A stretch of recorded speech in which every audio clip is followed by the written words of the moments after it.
然后我自己就是一个天生胯超级硬的人，老师就每天帮我压到底，然后我弹回来，第二天更高。大家做拉伸都是为了什么？为了锻炼身体，为了更好的跳舞。那跳舞的话，我们需要多少的柔韧度才能把舞蹈跳好呢？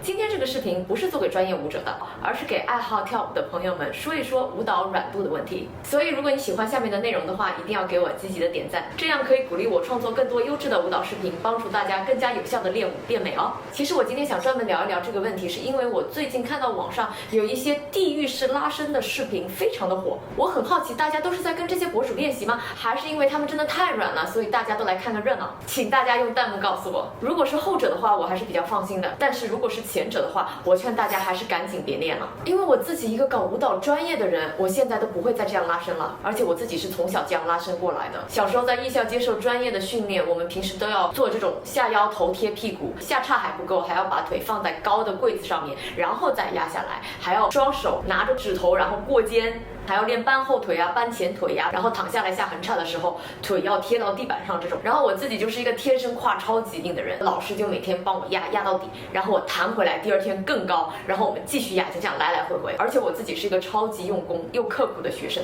那我当年受的那些苦有用吗？并没有，因为我长大了发现我根本就不需要那些软度来跳舞。你看看我跳的这些舞蹈，我有下叉有搬后腿吗？那难道我没有用这些软度我就不叫跳舞了？那我在这种地狱式的柔韧训练中都获得了什么呢？就是我常年腰痛患者啊，走路多了坐久了，我的胯关节就痛得不行。有时候真的一想到跳舞，我就是浑身痛。我其实现在想想回看到过去，我真的是太后悔当时的这些训练了。而且你知道吗？现在因为 Internet 互联网这么的发达，经常看到那种视频里面啊，小孩子们就是那种超级软的那种视频，我就是有苦难言。OK， 诉苦完毕，现在我们来说一说拉伸到底是怎么一回事情。我们在拉伸的时候又要注意些什么？显然拉伸是一个非常好的帮助我们增强肌肉韧性，帮助我们的关节变得更加的灵活。随着年龄的增长，我们的肢体柔韧度会减弱，那适当的拉伸不光是可以让我们在跳舞的时候动作有一定的张力，而且对我们的健康也是非常的有好处。OK， 那我首先要说4个东西：肌肉、肌腱、韧带和骨头，它们在拉伸中都扮演什么角色，以及它们之间的关系又是什么？那我直接开门见山的告诉大家，肌肉是我们在拉伸中要重点针对的。我们的肌肉是非常的有弹性的，它的一个长度可以拉到比它原始长度大出1倍的这样的一个几率。而且我们在拉伸的时候，在肌肉拉开的时候呢，肌肉啊会开始去增长新的细胞，让肌肉它本身啊变长加长，所以这个是我们在拉伸中需要达到的一个东西。那肌腱呢，其实是把肌肉和骨头连在一起的组织，那它呢是不建议被拉伸的，而且肌腱对我们全身的柔韧度只起到10%的作用。韧带，那我相信大家也经常有听到拉韧带这样的一个说法啊。那所以我现在说一下这个韧带啊是什么？这个韧带是连接骨头和骨头之间的那个东西。比如说我的一个大腿骨和一个膝盖骨，我之所以2个骨头连接在一起，是因为我的这个骨头的2个面中间啊有韧带，所以把这2个骨头锁在了一起。没有韧带的话，你的骨头跟骨头之间就是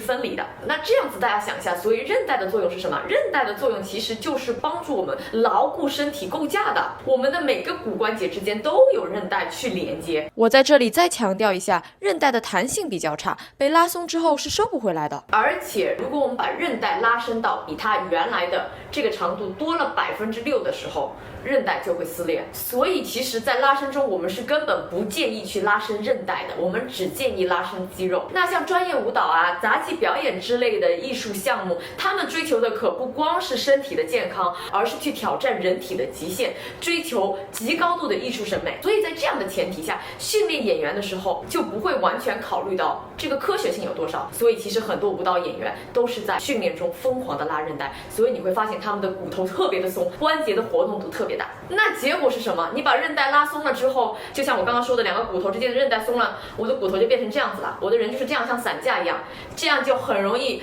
让我们的身体受伤。这也就是为什么我常年胯关节痛，我走路的时候走，突然间我的这个大腿骨都会从我的这个胯关节里面滑出去，这样滑一下，然后每次滑一下都是特别的痛的，就是因为我的这个韧带和整个肌腱组织都没有之前的这么的稳定，它就更加松了。然后我还想强调一下，我们每个人的软度啊，其实都是有基因的先天成分的。有一类人，他的关节结缔组织里面啊，那个弹性的元素特别多，这样子的人天生的软度就好。所以很多能成为舞蹈演员、杂技演员的人，其实他们就是天生软。所以他们分享的那些拉伸方式啊，是针对他们这个天生材料有用的方式，那其实对我们并不适合。那像我们这种不是天生软的人，其实我们的关节结缔组织里面稳固性的材料多一些，所以我们就不要想着练成他们那样的软度了。这样的过度拉伸只会让我们的关节变得不稳定，而且让我们在训练和运动中更加容易受伤。而且就算你想要跳舞，你也根本就不需要那样的软度啊。所以我给大家的建议是，大家一定要找到靠谱的健身博主啊，跟着他们做拉伸。大家呢也可以看一下我最近刚出的一个在舞蹈课前热身加拉伸的舞蹈视频。那这个呢没有过度拉伸，而且是我自己现在都在用的拉伸方式。那最近呢，我总结了自己近30年的舞蹈经验，推出了一套自创的舞蹈视频教程，专门帮助舞蹈小白转身变成自信跳舞的达人。想要学爵士舞、现代舞、街舞、韩舞，都可以从我的课程中解锁身体，